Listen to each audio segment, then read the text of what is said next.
There we go. Is this the last time here? I think so. Good afternoon, Chairman Lathrop and members of the Judiciary Committee. My name is Justin Wayne, Justinwayne, and I represent Legislative District 13, which is North Omaha and Northeast Douglas County. Today I'm here to introduce LB548, which adopts the Nebraska Racial Justice Act. LB548 would allow an individual convicted of a felony to challenge their sentence or conviction through the admission of statistical evidence or other material on the basis of racial bias was a substantial factor in the outcome of their case. When thinking about how to introduce this bill, it reminds me back to our conversation we had actually on marijuana. And Senator Geis brought up her upbringing and who she was around, and then another hearing where Senator McKinney brought up his upbringing and interaction with law enforcement, and I think that's exactly what this bill is about. It's about the prejudices we sometimes bring to a hearing or the lack thereof, and when we look at statistical stats around the state, there are people serving in prison when there were no people of African American who could serve on the jury. And LB548 would permit someone to show racial bias through admitting these types of evidence: explicit racial bias by an attorney, judge, law enforcement officer, expert witness, or even a juror involved in the case; racial discriminatory language in the court during the criminal proceeding, intentional or not; racial bias in jury selection, which I'm going to talk a little bit about more when it relates to how we all approach things in life; and then sentencing bias. And I'm going to just give you an interesting stat and let you ponder it. This law is not new, or this idea is not new. In fact, I remember in high school, my senior year in high school, there was a shockwave going through Creighton Law School, because I was actually up there thinking I wanted to be a lawyer. I don't know why I took that route, but everybody was talking about Kentucky passed this very similar act for those who were on death row and those who were with life sentencing. And they were the first one to pass it, Kentucky, which we would deem a conservative state. And other states have passed it too, from North Carolina, which they repealed it and then brought it back, and Texas has also introduced an initiative this year that is very similar along the lines that we're doing. But I want to talk about jury selection and what we bring, because in the 1800s across the country, I won't give a whole lesson here, but although we might have been free as a people, we were never allowed to be a part of jury selections. And in fact, it wasn't until the late 80s and 90s where we changed in Nebraska to driver's license away from voter registration that we started seeing more. And if you talk to any criminal attorney or civil attorney, they wouldn't be doing their job if they were representing a minority, talk about whether they wanted to sue in federal court or state court, particularly on jury selection, because federal court, you hardly get a minority on the jury. The reason why that's important is because jury selection often impacts the outcome of a case. People can see things differently. People can have different conversations on the jury panel in those closed sessions or closed rooms.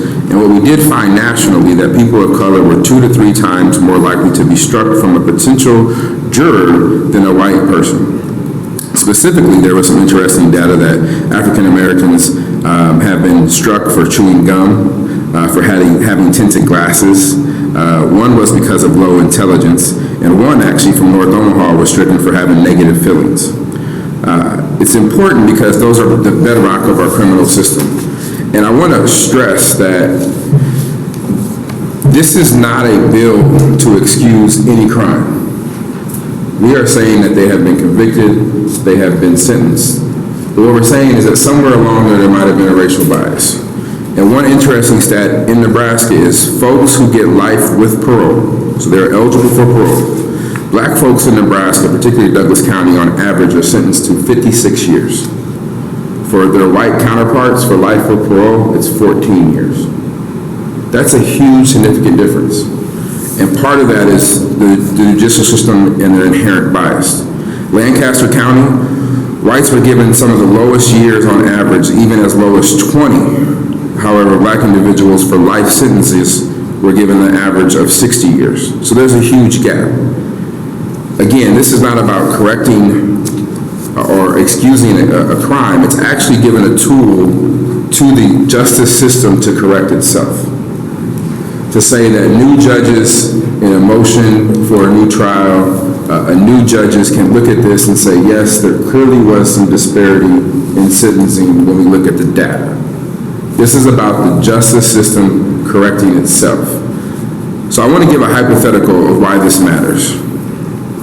The hypothetical is if you were all in New York or Chicago or LA, and it's late at night, 1 or 2 in the morning, and you're walking down an alley and it's pitch black.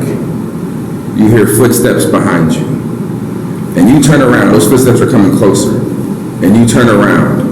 What color do you want that person to be? And whatever color you pick that makes you feel safe is the implicit bias we all have. And not recognizing that, sometimes, especially in the 80s who are serving 40 to 50 years, 80-year sentences, without recognizing that, a judge may have increased their sentence inadvertently. We don't know. But this is an opportunity for that judge, or maybe a new judge, to weigh all of that evidence and say, maybe there was. Maybe we should re-sentence on the fact that of new data, new evidence, and in light of maybe the legislature. Now, I do understand the county attorney's concerns. I don't practice a lot of actually, I don't practice any post-conviction relief. So there is an issue of maybe putting it in the post-conviction relief, and I reached out to the county attorneys, and we are trying to work, or I was hoping they were going to be here to testify this in a letter instead, so I can clearly understand that procedural part, because I don't do a lot of it. But the point of it is we still have people who are sitting in prison who their counterparts are out of prison, and the only difference in the crime is one's white and one's black. And we're just saying, let the justice system correct itself. That's all this really builds on. It's giving an opportunity for the justice system to correct itself. We are not excusing crimes. We are not giving pardons. We are not even saying that you get to go home free. We are saying, correct yourself. And with that, I'll answer any questions. Senator Geisler. Yes, I do have just a couple. I'll tell you that answer I would give to your question was female. So. Okay, here's what's interesting. My wife said the same thing. But I said, what color? She said, well, I don't know, because I prefer to have a female. But again, it goes to the prejudice, right? We're just inherent. I just hope small female. I understand. Anyway, but I do have a serious question. I'm just wondering about how, now not being an attorney, don't employ this thinking, but I'm trying to learn how to. Is this a high standard? I mean, this is, isn't it a high bar to try and get into motivation of the judge? Or, I mean, I understand that you're looking at the preponderance of the evidence, I'm guessing. Yeah, so I mean, so it has to be, well, it has to be substantial to the case too. So it can't be some nuanced thing that might have not had any impact. It has to impact the case. Mm-hmm. But where it does happen a lot, and you can see on social media, is you'll have the same judge in a matter of months for the same crime have a huge sentence disparity. Mm-hmm. And so you say, well, why is that? But because of a U.S. Supreme Court decision about 40 years ago, they pretty much said race can't be the reason why. And so what states have done, like Kentucky and everybody else, has said, no, we recognize in the 70s and 80s we might have had some people on the bench or some juries that probably weren't the best. Well, and is it okay to look at like many different cases to judge one case? Yeah, so part of the discretion that we give judges is we say if a crime happens, you can get a 2 to 50. But we as the legislature, we as the community say, if it's kind of the same, you should treat them similarly the same. So what happens around Nebraska, we do what's called a pre-sentence investigation for every felony, where the probation actually goes through and interviews, and there's a set of factors about, like ones like social behavior, family, education, work. So it's a list of categories. Mm-hmm. The problem is even probation now wants to fix that because those categories have nothing to necessarily do with that person. So you get deemed because your parents maybe don't work. And so there's been problems with it. So after all of that evidence comes in, I think a judge can look at it and say, no, it doesn't meet the threshold, or, you know what, maybe we should look at resentencing this person. So it's just an option. Okay, But it is a high threshold. I won't deny that. It's going to be a higher threshold. thank you. Senator Brand. Thank you, Chairman Lathrop. Thank you, Senator Wade, for bringing this bill. Today we cannot do this. Today, you have no basis, using your example of 14 years and 57 years. No, that is not a basis for asking the court to revisit in a post-conviction relief or set to a new trial. So we have to put it into statute to say that this is an acceptable Yes. So basis. can I give you an example that recently came out in the Supreme Court decision? Please do. So there was a judge who actually meant to check a box to say concurrent versus consecutive. So what that means is they run together or they run separately in a longer time. He realized he made the mistake wrong once the person left the room. So he made his announcement, checked the box, person left, and then later told another judge, I made a mistake. An attorney heard it, went to his attorney, the guy who was convicted, and said, the judge gave you the wrong sentence. Everybody knows it in the courtroom. It went all the way to the Supreme Court, and basically it says, if the person leaves the room, the judge can't do anything. The only thing you can do is seek a pardon. So the point is, we have such restrictions on how to reduce sentences and give post-conviction relief that you can't do it today. But even that's the most extreme. When a judge makes a mistake, you still can't do anything. So we aren't looking just for judicial bias, we're also looking for jury bias? Jury bias, those kind of, yes. So for example, if you had a juror and then you later find out on Facebook they're super racist the entire time, but during that time you didn't know, I think a judge may want to look at that. A judge may not, but a judge may say that there was enough overwhelming evidence, it doesn't matter, denied. Or it might say, you know what, we need to pull the jury and find out what was all said. But surely in the case of a jury where you have 12 members, they would have to look at all 12 members, not just the one? Yeah, it's just a hypothetical, yeah, theoretically. All right. And again, I still have to work on the post-conviction stuff, so I wouldn't even ask you to advance it today, just because when it was written, we got some quirky laws that Spike will be able to explain a little better, but I'm working with the DA on this post-conviction part, where it's at in the statute, I guess matters. All right, thank you. Okay, I don't see any other questions. Thank you. Thanks, Senator Wayne. I will waive closing since I have to work on this. Do you have to work online? No, since I have to work on this bill, I'll waive closing. Okay, we'll hold it till we hear from you. Thanks, Senator. We will take proponent testimony.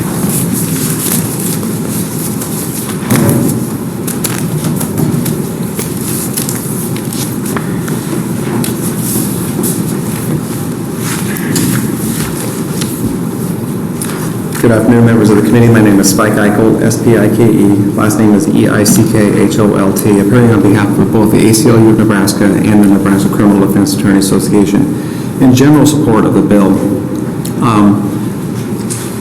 I didn't work on the drafting of the bill,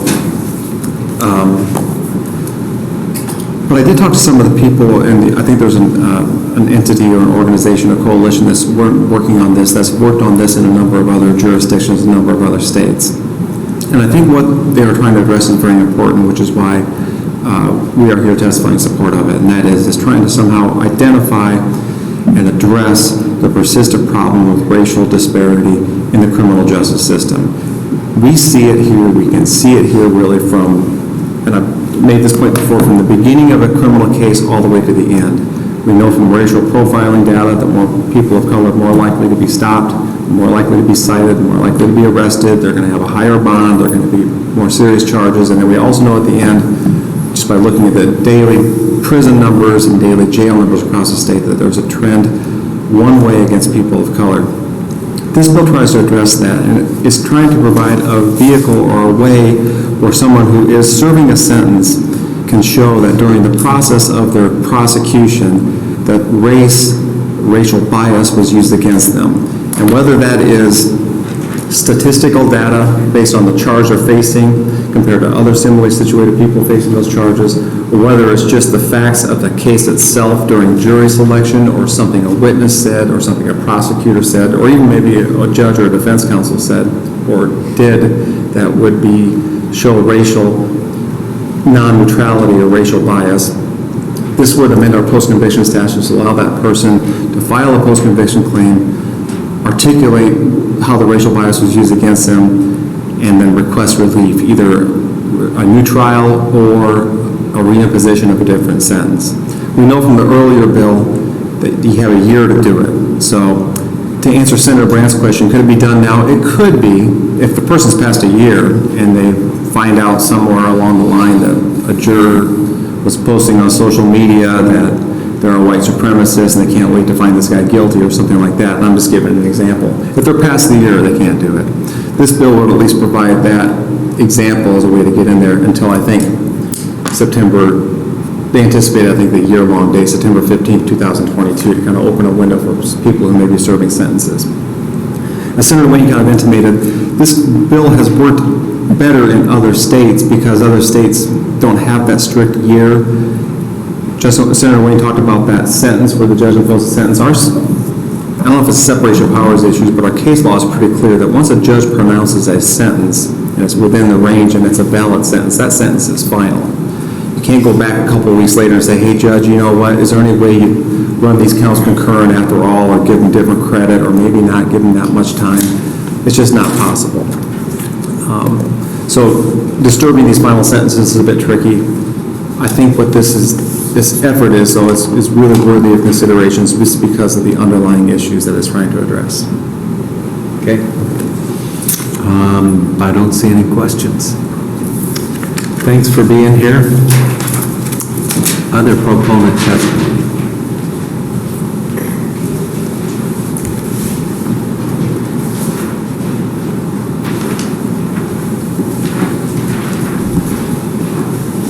Good afternoon. Welcome. Good afternoon, thank you.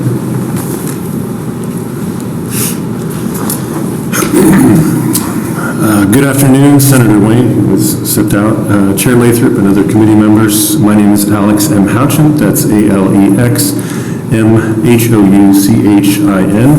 and I'm here representing Nebraskans for Alternatives to the Death Penalty. Today, NADP announces its support for LB548 and strongly urges its smooth passage into law.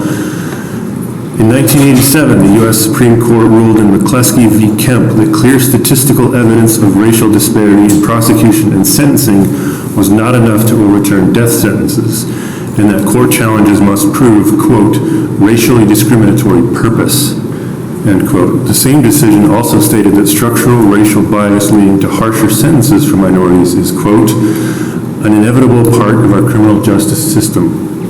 End quote. Members of the Judiciary, I believe it's time for us to aspire to better. As Nebraskans, we have an obligation to reject the idea that such injustice is inevitable, especially when it comes to the most severe punishment our laws allow. A study published in September by the Nonpartisan Death Penalty Information Center documents the clear and overwhelming racial bias to the capital punishment system throughout its history. Some brief highlights. Number one, a 2015 meta-analysis of 30 nationwide studies showed that from 1976 to 2013, the killers of white people were up to 2.5 more times likely than the killers of black people to face capital prosecution. Number two, a study of 173 capital cases in North Carolina from 1990 to 2010 showed that qualified black jurors were struck from juries at more than twice the rate of qualified white jurors. As of 2010, 1 out of every 5 of those on North Carolina's death row were sentenced to death by all white juries, and another 38% were condemned to die by juries with only one person of color. Number three, since 1977, 295 African Americans have been executed for interracial murders of white victims, while only 21 white defendants have been executed for interracial murders of African Americans.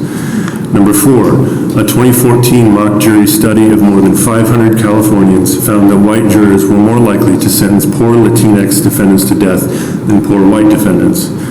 And number 5, exonerations of African Americans for murder convictions are 22% more likely to be linked to police misconduct.